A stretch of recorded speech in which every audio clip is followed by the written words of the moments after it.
And my brothers must marry, and soon, or the Douglas fortune will go to the Campbells, our blood enemies. Why would Anna do such a thing? Because she knew us well. Had she left our estate to charity, we would have gladly let it go. Who needs the burden? But the Campbells? That is nae acceptable. I see. Thea's gaze never left his face. So, you must marry, all of you. We've only a few months to do so, and it must be to a lady of quality. Connor rested his elbows on his knees and leaned forward. And that, Thea, is why I came. As soon as I found out about the will, I thought of you. Of me. She said the words flatly, as if she couldn't believe them herself. Of course you, he said impatiently. You know me, and you're a sensible sort, so we'd do well together. We'd have reasonable expectations of one another, with nae silly drama. Surely that is a good foundation for a marriage.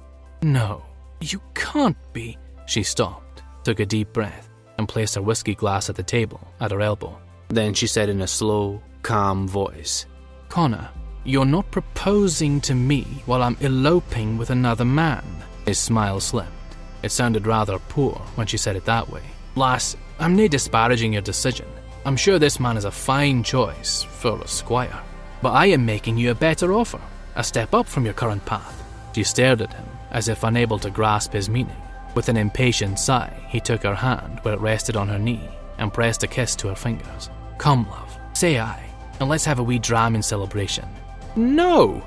She tugged her hand free and stood, pulling his coat from her shoulders and dropping it onto her chair, bedraggled and damp, her hair curling about her face in 1,000 rebellious curls. She glared at him.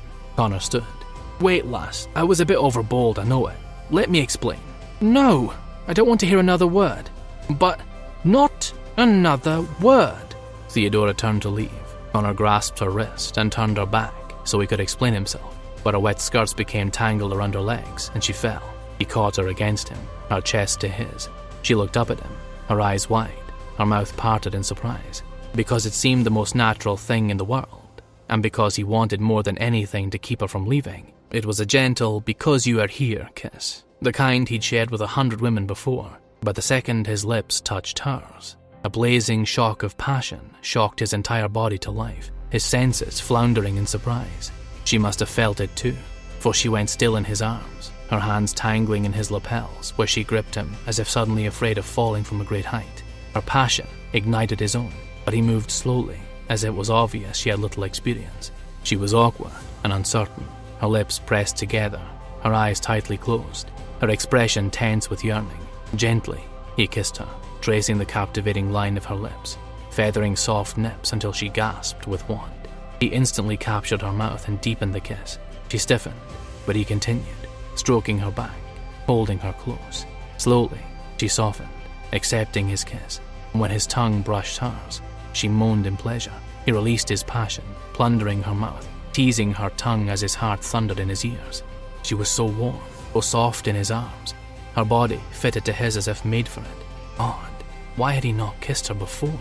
He slid his hands down her back and held her closer. She turned her face away, breaking their kiss. No, she gasped, her sweet breath brushing his cheek.